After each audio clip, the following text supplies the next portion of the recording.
মণিপুরে 2023-এর মে মাসে মেইতেই এবং কুকি জমি জনগোষ্ঠীর মধ্যে সহিংস সংঘাত শুরু হবার পর 250-র বেশি মানুষ নিহত হয়েছেন, বাস্তুচ্যুত হয়েছেন প্রায় 60,000 মানুষ। এই হিংসার মূল কারণ এবং সমস্যা সমাধানের পথ নিয়ে জানতে চাইব কলকাতা বিশ্ববিদ্যালয়ের রাষ্ট্রবিজ্ঞানের অধ্যাপক ডক্টর সমীর কুমার দাসের কাছে। ডক্টর দাস, আপনি দীর্ঘদিন ধরে উত্তর পূর্ব ভারতের জাতিসত্তাগত রাজনীতি এবং অভ্যন্তরীণ সংঘর্ষে বাস্তুহারা নাগরিকদের বিষয়ে চর্চা করছেন। আপনার কাছে আমার প্রথম প্রশ্ন, এই যে পারস্পরিক অবিশ্বাস আর ঘৃণা এখন সেটা যে পর্যায়ে গেছে, তা থেকে কি বেরিয়ে আসা সম্ভব? সহজে তো বলে দেওয়া যায় বেরিয়ে আসা সম্ভব না, কিন্তু আমরা এই কথাটা কি এত সহজে বলতে পারি? কিন্তু আমি আপনার সঙ্গে হয়তো একমত, খুব দুঃখের সঙ্গে একমত। সেটা হচ্ছে যে এখন যা ইঙ্গিত পাচ্ছি তাতে ঠিক কোনো ধরনের রফাসূত্র আলোচনা, কোনো জায়গায় কোনো সংকেত যে আশু সমাধান একটা সম্ভব, সেটা সম্ভব নয়। কিন্তু আমাদের এই পথ দীর্ঘ পথ, অনেক চড়াই উতরাই রয়েছে, এর মধ্যে দিয়ে আমাদের এগিয়ে যেতে হবে। কিন্তু আমরা কখনোই বলবো না যে এটা শেষ হয়ে গেল। এই পথটা কি? এই পথটা হচ্ছে, দেখুন, মানে পারস্পরিক অবিশ্বাসের জায়গাটা কিন্তু একেবারে চরমে পৌঁছেছে। একটা রাস্তা হচ্ছে যে এই দুটো গোষ্ঠী, তারা যে মুখ দেখা দেখি বন্ধ, এরকম একটা পরিবেশ, আমরা কি এরকম ভাবতে পারি যে আর কোনো গোষ্ঠী আছে যারা এদের দুজনের কাছে আস্থাভাজন এবং যারা এই মধ্যস্থতাকারীর ভূমিকা নিতে পারে? আসামের তরফ থেকে একটা ইনিশিয়েটিভ নেওয়া হয়েছিল, পিস ইনিশিয়েটিভ। আমি সেই পিস ইনিশিয়েটিভটার কথা জানি, কিন্তু সেখানে একটি গোষ্ঠী, এই দুই গোষ্ঠীর মধ্যে যাদের নাম আপনি করছেন, তারা সাড়া দেয়নি। কিন্তু এরকম সাড়া দেবে না। কিন্তু আবার যদি আমি আস্থাভাজন হতে পারি এইরকম ক্রমাগত আলাপ আলোচনার আমন্ত্রণ জানিয়ে, তাহলে কোনো না কোনো সময় তো একটা আস্থার জায়গা আসবেই। এটা একটা দিক হতে পারে। দ্বিতীয় আরেকটা দিক হতে পারে যে এই মুহূর্তে যারা শুভবুদ্ধি সম্পন্ন মানুষ আছেন মণিপুরে দুই গোষ্ঠীর মধ্যে, তারা এক হচ্ছে উত্তেজনাপূর্ণ যে কোনো ধরনের মন্তব্য দেয়া থেকে বিরত থাকুন, যে কাজটা একেবারেই হচ্ছে না। দুই হচ্ছে একটা আত্মপ্রসাদ লাভ, যে আমি কেমন আরেকটা জনগোষ্ঠীকে ঢিট করেছি, তাকে কেমন চাপে রাখতে পেরেছি। কিন্তু এটা শুধু আত্মপ্রসাদ নাকি এটা প্রতিহিংসা? অর্থাৎ আমার গোষ্ঠীর যতজনকে মারবে, আমি তার চেয়ে বেশি মারবো অন্য জনগোষ্ঠীর মানুষকে। তার কারণ হচ্ছে যে সশস্ত্র যে গোষ্ঠীগুলো, যে মিলিশিয়া, সেটা কুকিদের মধ্যেও আছে, মেইতেইদের মধ্যেও আছে। তারা কি সত্যি চায় শান্তি স্থাপিত হোক? দেখুন, হিংসার তো একটা ভেস্টেড ইন্টারেস্ট আস্তে আস্তে ডেভেলপ করে যায়। যারা চায় না যে এই শান্তি প্রক্রিয়া চালু হোক, এটা তো থাকবেই। মণিপুরে ধরুন ইনসার্জেন্ট গ্রুপদের একটা প্রাধান্য অনেক বছর ধরে ছিল, কিন্তু একটা সময় তো তাদের মধ্যে একটা পারস্পরিক বোঝাপড়াতে পৌঁছানো সম্ভব হয়েছিল। আমি মাসখানেকও হয়নি তার সেই সময় মণিপুর থেকে এলাম, কিন্তু আমি যেটা লক্ষ্য করেছি সেটা হচ্ছে যে ওখানে একটা ঠিক যে কাজটা জিন্না করেছিলেন, যে একটা দেশভাগের মতো পার্টিশন, মণিপুরটা পার্টিশন হয়ে গেছে। অর্থাৎ পাহাড়ের লোক সমতলে আসতে পারবেন না, সমতলের লোক পাহাড়ে যেতে পারবেন না। এইটা একটা মোটামুটি জায়গায় পৌঁছেছে। আমি ভাবছিলাম, এবং তখন একটা আপাত শান্তির চেহারা অন্তত ইম্ফল শহরের মধ্যে দেখতে পাচ্ছি। টুরিস্টরা আসছেন, ঘোরাফেরা করছেন, ইত্যাদি ইত্যাদি। এইটার পরবর্তী ধাপ যেটা হতে পারত, সেটা হচ্ছে যে যদি হিংসাটা প্রশমিত হয়, তাহলে একটা আলাপ আলোচনার জায়গা চালু হয়। কিন্তু এখন আমার নিজের ধারণা যে কুকিদের হাতে বা মেইতেইদের হাতে ব্যাপারটা নেই। ব্যাপারটার মধ্যে একটা বাইরের গোষ্ঠী, বাইরের দেশ, তাদের ইন্ধন রয়েছে, যেটা এখন আমরা লক্ষ্যই করছি। ফলে ওই যে ভেস্টেড ইন্টারেস্টের কথা বলছেন, তারা তো চাইবেই না। ঠিক এই কথাটা মুখ্যমন্ত্রী এন বীরেন সিং, যার বিরুদ্ধে নিষ্ক্রিয় থাকার বা মেইতেই জনগোষ্ঠীর পক্ষ হয়ে কাজ করা, এই অভিযোগ তো কুকিদের আছেই, এবং বীরেন সিং উল্টো দিকে তিনি যেটা অভিযোগ করছেন সেটা হচ্ছে কংগ্রেসের একটা বড় দায় রয়েছে এবং পূর্বতন সরকারেরও দায় রয়েছে আজকের এই পরিস্থিতির জন্য। কিন্তু 7ই নভেম্বর যে নতুন করে অশান্তি শুরু হলো জিরিবাম এলাকায়, যেটা আপাতভাবে শান্ত ছিল, যার ফলে অনেকেই যারা বাস্তুচ্যুত হয়ে আশ্রয় শিবিরে ছিলেন তারা ফিরে এসেছিলেন। তাদের মধ্যে একজন শিক্ষিকা, বছর 31 বয়স, 3 সন্তানের মা, তাকে যেভাবে হত্যা করা হলো এবং পুড়িয়ে দেওয়া হলো ঘর বাড়ি শুদ্ধ, সেটা থেকে আবার নতুন করে পাল্টা হিংসা শুরু হলো। শেষ যে 6 জনকে অপহরণ করা হলো, 6 জন মেইতেই নারী এবং শিশু, তাদের মৃতদেহ উদ্ধার হবার পর এবং পোস্টমর্টেমে যখন দেখা গেল তারা কি ভয়ঙ্করভাবে তাদেরকে খুন করা হয়েছে, এরপরে কিছু সংগঠন রাষ্ট্রসংঘের দ্বারস্থ হয়েছে। আপনার কি মনে হয় যে এখন আন্তর্জাতিক একটা হস্তক্ষেপ এখানে কোনো? না না, একেবারেই নয়। আমি মনে করি না এটা ভারতবর্ষে। তারা রাষ্ট্রসংঘের কাছে গেলে তাহলে কি সরকারের উপর তাদের আর কোনো আস্থা নেই, রাজ্য বা কেন্দ্র? আমি দুটো কথা বলি। একটা হচ্ছে যে মণিপুরের মুখ্যমন্ত্রী যেটা বলছেন যে পুরোটাই বাইরের দেশ থেকে করানো, আমি এতটা সহজ ঘটনা বলে এটাকে মানতে রাজি নই। তিনি এটাকে একটা অতি সরলীকৃত একটা ব্যাখ্যা দিচ্ছেন, এবং হয়তো আর তাই যদি হবে তাহলে সেটাই আমরা দমন করতে পারছি না কেন? দুটো কথা তিনি বলছেন, একটা হচ্ছে যে বেআইনি অনুপ্রবেশকারীদের বিরুদ্ধে তার যে অভিযান, এবং তার পাশাপাশি তিনি বলছেন মাদকের যে কারবার, ওটা আমরা জানি যে ওটা যে মাদকের যে রুট মণিপুর, সেটাকে বন্ধ করার চেষ্টা করেছিলেন, সেইটার যারা চায় না তারাই এই হিংসাটাকে জিইয়ে রাখছে। এটা কতটা ঠিক? এটা ওয়ান অফ দ্য ফ্যাক্টরস এই পুরো ঘটনাতে, কিন্তু পুরোটা তো এটা নয়। আমাদের বুঝতে হবে যে পাহাড়ের সঙ্গে সমতলের এই যে সম্পর্ক, এই সম্পর্কের একটা ধারাবাহিক ইতিহাস রয়েছে এবং ব্রিটিশদের সময় থেকে এটা চলছে। উনি যদি এই ইতিহাসটা ভুলে পুরোটাই এই পপি কাল্টিভেশন আর এই কুকি ইমিগ্রেশন এই দিয়ে ব্যাখ্যা করেন তাহলে একটু সমস্যা আছে। আর পরিসংখ্যানও কিন্তু সেটা বলছে না, পরিসংখ্যান সেটা বলছে না। আর দুই হচ্ছে উনি কোথায় বন্ধ করবেন, কারণ নাগাল্যান্ড বলুন, মিজোরাম বলুন, এই দুটো রাজ্যই তো চাইছে না যে মায়ানমারের সঙ্গে আমরা একটা কাঁটাতারের বেড়া দিই। তারা প্রতিবাদ করেছে। মিজোরাম অ্যাসেম্বলি পরপর রেজলিউশন নিয়েছে যে তারা ভারত সরকারের অনুদেশ সেটা মানবে না। ভারত সরকারের অনুদেশ অনুযায়ী বলা হচ্ছে যে ইমিগ্রেন্ট মানেই ফরেনার, তাদেরকে ঢুকতে দেওয়া যাবে না। কিন্তু এদের বক্তব্য হচ্ছে যে এরা আমাদের আত্মীয় গোষ্ঠী, এদেরকে আমরা কি করে দূরে সরিয়ে রাখবো? এটা হতে পারে না। বিশেষ করে মায়ানমারে যে গৃহযুদ্ধের পরিস্থিতি, এই বিভিন্ন জনগোষ্ঠীর সঙ্গে সেনাবাহিনীর যে তীব্র লড়াই চলছে, তার ফলে তো কুকিচিন জনগোষ্ঠীর অনেকেই এপারে এসেছেন এবং তারা বসবাস করছেন এবং তাদেরকে আশ্রয় দিয়েছে মিজোরাম। তো সেটা তাদেরকে তারা অনুপ্রবেশকারী হিসেবে চিহ্নিত। মিজোরামে কোনো কুকি অনুপ্রবেশকারী নন।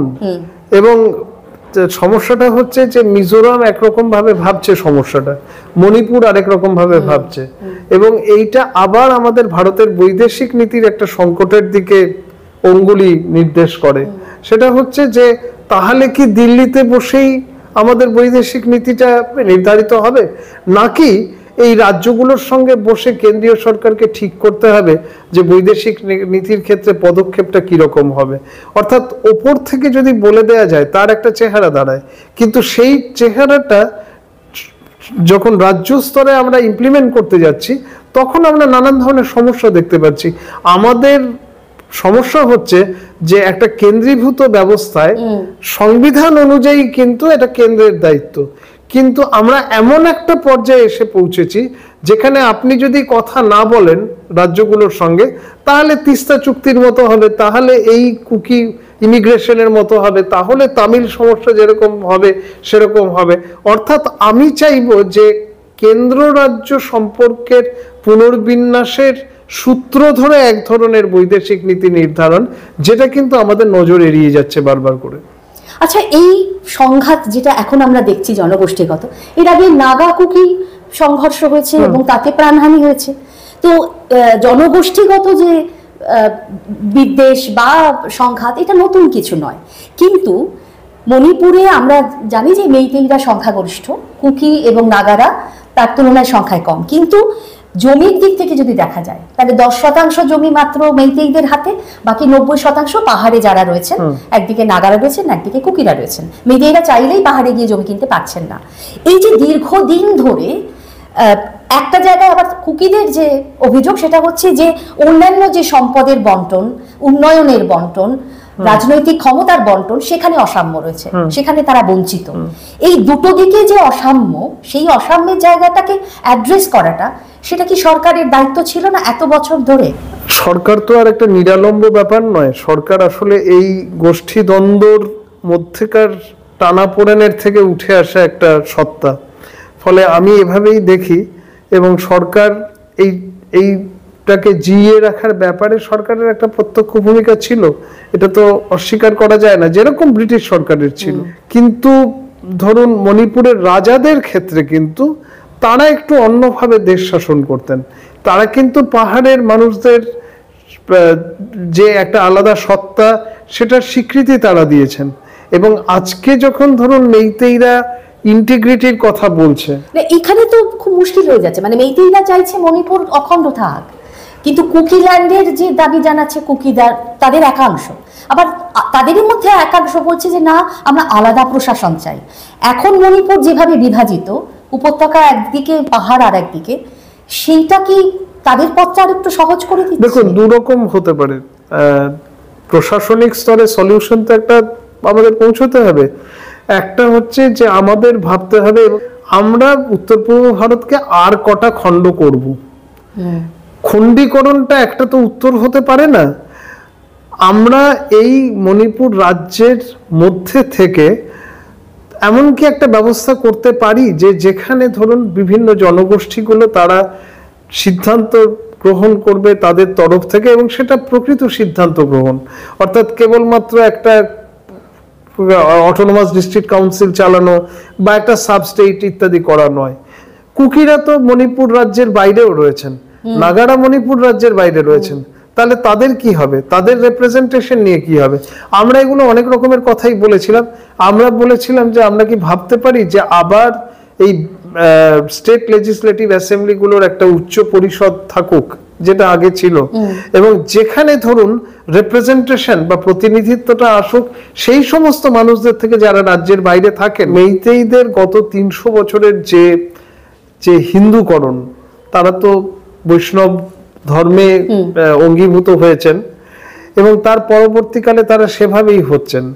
তারা প্রথম ঘুরে দাঁড়ালেন, খুব সম্ভব এর মাঝে যে ঘুরে দাঁড়াননি তা নয়, নানান ধরনের এক্সাম্পল রয়েছে, কিন্তু 1980-র দশকের পর থেকে ধরুন মেইতেইরা তাদের নিজস্ব লিপি পুনরুদ্ধারের চেষ্টা করছেন, তারা নিজস্ব ধর্ম সানামাহি ইত্যাদি এই ধর্মগুলোকে খুঁজে বার করার চেষ্টা করছেন। অর্থাৎ তারা কিন্তু যে যতটা হিন্দু ধর্মের দিকে এগিয়েছিলেন আর ততটা অগ্রসর হতে চাইছেন না। তারা একটা না হিন্দু না আদিবাসী এরকম একটা জায়গায়, এরকম একটা দরজায় দাঁড়িয়েছিলেন। কিন্তু রাজনৈতিক দাবির কনটেক্সটে তারা ভাবলেন যে তারা যদি ট্রাইব বা আদিবাসী হিসেবে স্বীকৃত হতে পারেন তাহলে তারা পাহাড়ে জমি কিনতে পারেন। কিন্তু তাদের এই ল্যান্ড কোয়েশ্চেনটাকে যদি তাদের জাতিসত্তাগত প্রশ্ন থেকে আমরা বিমুক্ত করতে পারতাম, করে দিয়ে ল্যান্ড কোয়েশ্চেনটাকে অ্যাড্রেস করতে পারতাম, তাহলে কি অসুবিধা ছিল? আমরা তো সেটা করলাম না। আমরা তাদের জাতিসত্তার সঙ্গে ল্যান্ড কোয়েশ্চেনটাকে মিলিয়ে দেওয়ার চেষ্টা করলাম। অর্থাৎ আমরা বলেছিলাম কিন্তু নন টেরিটোরিয়াল সলিউশন, অর্থাৎ জমি বিলিবাঁট না করে, ভাগাভাগি না করে যদি একটা কিছু ব্যবস্থা করা যায়, বা যেমন ধরুন আমরা এখনো বলছি প্রপোর্শনাল রিপ্রেজেন্টেশনের কথা। ঠিকই, কিন্তু যে দাবিটা নিয়ে, যে দাবিকে কেন্দ্র করেই অশান্তির সূত্রপাত হলো গত বছর, মেইতেইদের আদিবাসী হিসেবে স্বীকৃতি, সেইটা তো 10 বছর ধরে ওই অবস্থাতেই পড়েছিল। তারপরে হাইকোর্ট যখনই বলল যে সরকারকে সুপারিশ করো, তখনই সংঘাতটা শুরু হলো আবার নতুন করে। কিন্তু এই যে ফেলে রাখা যে কোনো সমস্যাকে, সেই সমস্যাকে ফেলে রাখলে সমস্যা তো নিজে নিজে সমাধান হয়ে যায় না, মানে সেটা কিন্তু আমরা বারবার দেখি। তারপরেও সরকারের দিক থেকে, প্রশাসনিক দিক থেকে আমরা সেরকম কোনো সমাধানের উদ্যোগ দেখি না। এটা কি একটা অত্যন্ত স্পর্শকাতর বিষয়? হাত দিলে নতুন করে অশান্তি হতে পারে, থাক ওটা যতদিন এভাবেই পড়ে আছে থাক, এরকম একটা মানসিকতা। দেখুন, যারা নির্বাচিত হন 5 বছরের জন্য তারা ভাবেন আমার তো নির্বাচনী বৈতরণী পার হওয়া হয়ে গেল, তারা একটা কোন রকম প্রতিশ্রুতি দেন এবং ওইখানেই দাঁড়িয়ে থাকে সমস্যা। কিন্তু পরে সমস্যাই প্রতিশোধ গ্রহণ করে এবং তারও দ্বিগুণ হয়ে সেই সমস্যার পরিমাণ দ্বিগুণ হয়ে ফিরে আসে। আমি এখানে শুধু একটা কথা বলতে চাই, সেটা হচ্ছে যে এই মেইতেইদের যে আদিবাসী হওয়াটা, সেটাকে একটা রাজনৈতিক পদক্ষেপ হিসেবেই আমি দেখি। মানে এটা কি আমরা লক্ষ্য করেছিলাম যখন গোর্খাল্যান্ডের আন্দোলন হয়েছিল, তখন কিসিং বলেছিলেন যে আমরা আদিবাসী হব, আমরা 6 শিডিউল চাই। রাজনৈতিক দাবির কনটেক্সটে আমি আমার জাতিসত্তাটাকে নির্মাণ করে নিচ্ছি এবং এই নির্মাণটার প্রক্রিয়াটা যত করতে দেয়া হবে তত কিন্তু আন্দোলনের ঝাঁজ বাড়বে এবং আন্দোলন হাতে থেকে বেরিয়ে যাবে। যার জন্য আমি বলছিলাম যে আমি যদি মেইতেইদের ল্যান্ড কোয়েশ্চেনটাকে আলাদাভাবে অ্যাড্রেস করতাম, বা আমি যদি কুকিদের চাকরি, ইকোনমিক অপরচুনিটিস এর কোয়েশ্চেনটাকে আলাদাভাবে অ্যাড্রেস করতাম, তাহলে আমি এই সমস্যাটা থেকে এতটা দূরে আসতে পারতো না। আফিম চাষের ব্যাপারটা কতখানি এর মধ্যে রোল প্লে করছে? দেখুন, এই অঞ্চলটা তো একটা ওই আমাদের যে গোল্ডেন ট্রায়াঙ্গেল, গোল্ডেন ক্রিসেন্ট যাই বলা হোক, এটা তো ট্রায়াঙ্গেল, তো তার মধ্যে তো পড়ছে এটা একটা ট্রাফিক রুট ইত্যাদি। এইটা গোয়েন্দারা বলবেন তারা করছেন, আমরা একাডেমিকরা কতটা কি বলতে পারি। যে সুরক্ষা বাহিনী ওখানে রয়েছে, পুলিশ বলুন, আর্মি বলুন ইত্যাদি, তারা তাদের কাজ যথাযথভাবে পালন করতে পারছেন না, এই রকম রিপোর্ট কিন্তু আমরা পাচ্ছি। এবং এরা নিজেদের মতন করে ভাগও করে নিয়েছে যে কে কোন অঞ্চল কারা সুরক্ষা দেবে, এবং বাফার অঞ্চল আসাম রাইফেলস দেবে। আমি মনে করি যে এই একটা মিলিটারি স্ট্র্যাটেজি নয়, এই প্যারামিলিটারি স্ট্র্যাটেজিটা সুইসাইডাল। এটা কেন এরকম হবে? আবার আফস্পা 6টা থানা এলাকায় নতুন করে কার্যকর করা হলো, বলবৎ করা হলো, তার সঙ্গে সঙ্গে হাজার হাজার নিরাপত্তা বাহিনী আমরা দেখতে পাচ্ছি পাঠানো হচ্ছে। নিরাপত্তা বাহিনী আরো বেশি পাঠিয়ে এই সমস্যার সমাধান করা যায়? আরো খারাপ হবে। কারণ দেখুন, মানে এই উত্তর পূর্ব ভারত, বিশেষ করে মণিপুর, নাগাল্যান্ড ইত্যাদি ক্ষেত্রে নিরাপত্তা বাহিনীর প্রতি এক ধরনের নেতিবাচক মনোভাব মানুষের গোড়া থেকেই রয়েছে, ঐতিহাসিক কারণে রয়েছে। মণিপুরে ধরুন এই রাষ্ট্রীয় সন্ত্রাসের বিরুদ্ধে ধারাবাহিক আন্দোলন, যারা এই আন্দোলনটা করছিলেন মেইরা পাইবি, আমি এদেরকে জানিয়ে আমি এদের সম্বন্ধে পড়াশোনা করেছি, লিখেছি, এদের সঙ্গে কথাবার্তা বলেছি। আমি ভাবতে পারি না যে তারা থাকতে মণিপুরে কি করে এই জাতি দাঙ্গাটা হতে পারে। আমার ভাবতে সত্যিই খুব কষ্ট হয় যখন আমি খবর পাই, এরকম ধরনের খবর পাই যে কিছু নারী সংগঠন তারা পুরুষদের উত্তেজিত করছে অন্য গোষ্ঠীর মহিলাদের ধর্ষণ করতে। তার মানে হচ্ছে যে এই দ্বন্দ্বটা, এই বৈরিতাটা অনেক গভীরে তার শেকড় বিস্তার করেছে। এবং যেখানে আমরা ভাবতে ভুলে গেছি যে আমরা যাদের বিরুদ্ধে লড়াই করছি তারা আসলে মানুষ, এই যে ডিহিউম্যানাইজেশন, এইটার থেকে ফিরে আসাটা কেমন করে সম্ভব মণিপুরের আমি জানি না। অথচ মণিপুরের মতো এত ভাইব্রেন্ট সোসাইটি তো হয় না।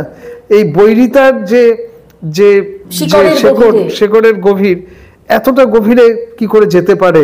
এটা ওই গত বছর মে মাসের পর থেকে ধীরে ধীরে এইরকম জায়গায় গিয়ে আমরা এই পর্যায়ে পৌঁছতে দিলাম, এটা আমাদের ব্যর্থতা। মানে এটাই আমার প্রশ্ন, যে যখন অশান্তিটা শুরু হলো ঠিক সেই সময় কেন কেউই আজ করতে পারলেন না যে এটা এরপরে এমন একটা জায়গায় পৌঁছবে যখন হাতের বাইরে চলে যাবে। তখন সবাই এত নিষ্ক্রিয় থাকলেন বা সেভাবে উদ্যোগী হলেন না, বা আমরা চাইছিলাম যে এটা এই জায়গাতেই পৌঁছুক। অনেকে এই কথাও বলছেন, যারা একটু নিন্দুক তারা তো এই কথাও বলছেন। কিন্তু কথা হচ্ছে ভূ রাজনৈতিক দিক থেকে তো ওই এলাকাটা অত্যন্ত গুরুত্বপূর্ণ একটা এলাকা। তার সীমান্ত যদি ভাবি তাহলে সেখানে সরকারের তো অনেক বেশি সতর্ক থাকার কথা নয় কি? এতে কিছু যায় আসে না। তার কারণ হচ্ছে যে আমরা জানি না এটা কেমন করে কি হয়। আমরা দুটো তফাৎ করি, একটা সিভিল একটা মিলিটারি। আমরা মিলিটারিকে বরাদ দিয়েছি তোমরা মণিপুর থেকে আক্রমণ ঠেকাবে ইত্যাদি ইত্যাদি, ড্রোন হলে তোমরা ঠেকাবে ইত্যাদি ইত্যাদি। কিন্তু আমরা কখনো মনে ভাবি না সেটা হচ্ছে যে civil could also be part of your military strategy.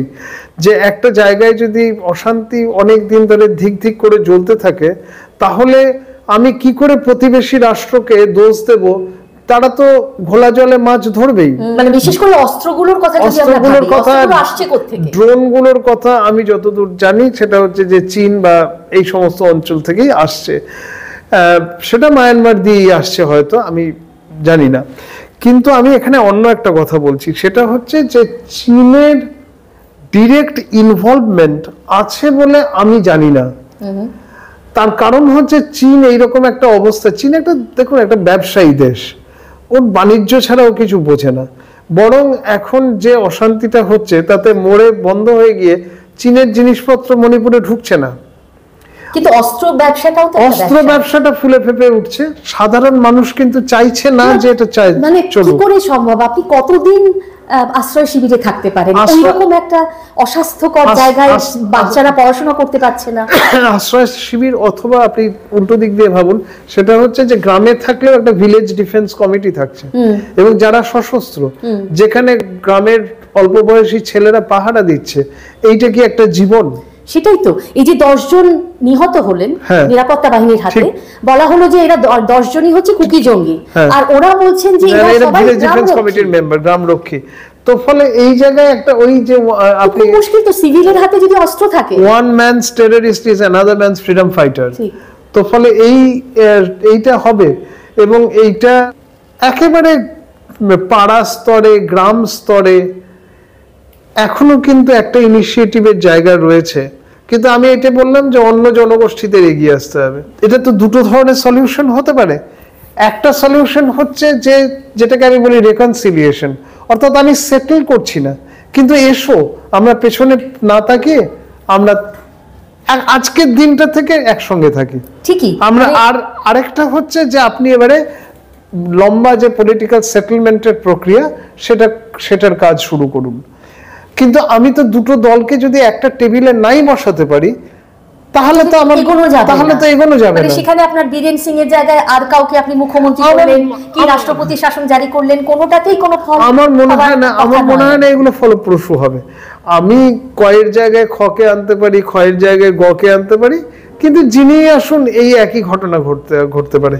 আমি খুব আবার অবাক হচ্ছি, সেটা হচ্ছে যে মণিপুরে আমি ধরুন সিভিল সোসাইটি ইনিশিয়েটিভ এত দেখেছি, যারা আপসপার বিরুদ্ধে গর্জে উঠেছে, যারা লড়াই করেছে, এবং মেইতেই জনগোষ্ঠীর, আপনি বললেন যে সবার সঙ্গে সবার লড়াই হয়েছে মণিপুরে, কিন্তু মেইতেইদের সঙ্গে কারুর হয়নি এতদিন পর্যন্ত। মেইতেইরাই একমাত্র ব্যতিক্রমী বোধহয় জনগোষ্ঠী ছিলেন যাদের সঙ্গে কারুর হয়নি। আমি ভাবতে মানে তাদের মধ্যে আমি প্রত্যক্ষভাবে জানি বলে বলছি যে এই ইনিশিয়েটিভ গুলো কোথায় গেল এবং কি করে এগুলো এক্সারসাইজড হয়ে গেল। অর্থাৎ এই যে দীর্ঘদিন ধরে আপনি একটা সমস্যাকে জিয়ে রাখলেন, এই যে একটা ছোট্ট এলাকার মধ্যে তারা রয়েছেন, তারা আর বাড়তে পারছেন না, এবং তাদের বারবারই মনে হচ্ছে যে ওই জায়গা থেকে আমি বঞ্চিত, আমি সেই সুযোগ সুবিধাটা পাচ্ছি না যেটা ওরা পাচ্ছে। ওদের মনে হচ্ছে যে আমরা এই সুযোগ সুবিধা পাচ্ছি না, এরা পাচ্ছে। এই দুটো জিনিসকে যদি অ্যাড্রেস করা যেত, তাহলে হয়তো আজকের এই পরিস্থিতিতে আমরা পৌঁছতাম না। কিন্তু আমি আপনাকে এতৎ সত্ত্বেও একটা কথা বলি, আমি মনে করি না মণিপুরের প্রশ্নটা কেবলমাত্র অর্থনৈতিক। আমার কাছে মনে হয় এটা একটা সত্তাগত সমস্যা, এটা রাজনৈতিক সমস্যা, এবং এটাকে অর্থনৈতিক সমস্যা বলে ছোট করে দেখা এবং কয়েকটা লোক পপি চাষ করছে, যেটাও সংখ্যা দিয়ে খুব প্রমাণ করা যাচ্ছে না, শুধু সেই কারণে একেবারে হই হই করে বর্গীর দল ঢুকে পড়েছে। কিন্তু নিরস্ত্রীকরণটা তো খুব জরুরি। নিরস্ত্রীকরণটা করবে কে? সর্ষের মধ্যেই তো ভূত। বারবারই অনেকে বলছে যে এটা রাজনৈতিক সদিচ্ছার খুব প্রয়োজন, আর একটা নির্ণায়ক নীতি সেটা গ্রহণ করা দরকার। ওই জন্যই তো বলছি তিনটে স্তরে সলিউশনটা হওয়া উচিত। আমি যদি কথাগুলোকে সাম আপ করি, একটা হচ্ছে যে লেট আস ফরগেট, এবং আপনি পৃথিবীর সব অন্যায়ের সলিউশন হয় না, পৃথিবীর কোনো দেশে হয়নি, সাউথ আফ্রিকাতে হয়নি। তাহলে আমাদের রেকনসিলিয়েশনের দিকে যেতে হবে, যে আমরা ভুলে যাই এবং আমরা এখন থেকে নতুন করে একটা অধ্যায় শুরু করি। দুই, এবং এটা করতে পারে কেবলমাত্র একটা অন্য কোনো জনগোষ্ঠীর মানুষ, তাদের মধ্যস্থতায় এটা শুরু হতে পারে। এটা আশু হওয়া উচিত। এবং এটা ছাড়া আপনি 400-র জায়গায় 800 কোম্পানি পাঠান, কোনো কিছু কাজে আসবে না। 2 নম্বর আমি বলবো যে আপনি প্রশাসনিক স্তরে কি ধরনের ক্ষমতার বিন্যাস করছেন সেইটা ভাবা দরকার। কারণ এইটার সঙ্গে জড়িয়ে আছে আর অনেকগুলো প্রশ্ন। সেটা হচ্ছে ধরুন নাগাদের সঙ্গে যে integration of Naga inhabited areas ইত্যাদি ইত্যাদি, এই প্রশ্নটাকে এককভাবে দেখা, যেটা মণিপুরেরই সমস্যা, অন্য জায়গায় আমরা ঠিক ম্যানেজ করে নেব, আমার মনে হয় না এটা এরকম ভাবে করা যায়। প্রশাসনিক স্তরে আরো কি ধরনের প্রতিষ্ঠান গড়ে তোলা যায় যেগুলো একেবারে খোলনালচে পাল্টে দেবে, যেগুলো এতদিন আমরা ভারতবর্ষে ট্রাই করিনি। আমাদের মনে হয় যে প্রতিষ্ঠানগত যে বিতর্কটা 1990-এর দশকে আমরা অনেকে তুলেছিলাম, সেই বিতর্কটা আবার তোলা দরকার। সেটা হচ্ছে যে নন টেরিটোরিয়াল সলিউশন কি করে হতে পারে, অর্থাৎ জমি জায়গা কত খণ্ডীকরণ করব, এবারে বলো তোমাদের ক্ষমতা কি চাই। এইটা 2 নম্বর কাজ। 3 নম্বর যে কথাটা বলছি সেটা হচ্ছে যে লং টার্ম সলিউশন দরকার, ল্যান্ড কোয়েশ্চেন এবং ইকোনমিক অপরচুনিটিস এর কোয়েশ্চেন। আপনি যদি মণিপুর অ্যাডমিনিস্ট্রেশনটা দেখেন, সেটাতে একটা জনগোষ্ঠীরই তো প্রাধান্য। এই ইলেকটোরাল সিস্টেমে যেখানে ফার্স্ট পাস দ্য পোস্ট, অর্থাৎ যে জিতলো সেই সব ভাগ নিয়ে চলে গেল, এইটা হবে না। যেখানে একটা প্রপোর্শনাল রিপ্রেজেন্টেশন থাকবে, কারণ গোষ্ঠী ছোট হতে পারে কিন্তু গোষ্ঠী সত্তা প্রবল হতে পারে। আমাদের এই তফাৎটা করতে হবে। এই 3টে আমার মনে হচ্ছে মণিপুরের ক্ষেত্রে সলিউশন, অন্তত আমার বুদ্ধিতে তো আপাতত এই 3টে স্বপ্ন আমি দেখি। আমি জানি না অদূর ভবিষ্যতে এইরকম কোনো পথ ধরে আমরা এগোতে পারবো কিনা, আর যে অশান্তি চলছে সেই অশান্তি খুব আশু বন্ধ হবে এরকম সম্ভাবনাও আমরা দেখতে পাচ্ছি কিনা আমি নিশ্চিত নই। তবে এটা ঠিক যে সমাধানের পথ তো খুঁজতে হবে, পদে পদে ব্যর্থ হতে পারি কিন্তু যেটা দিয়ে শুরু করেছিলাম চালিয়ে যেতে হবে, কিন্তু ব্যর্থ হয়ে বসে থাকতে পারি না। ঠিক।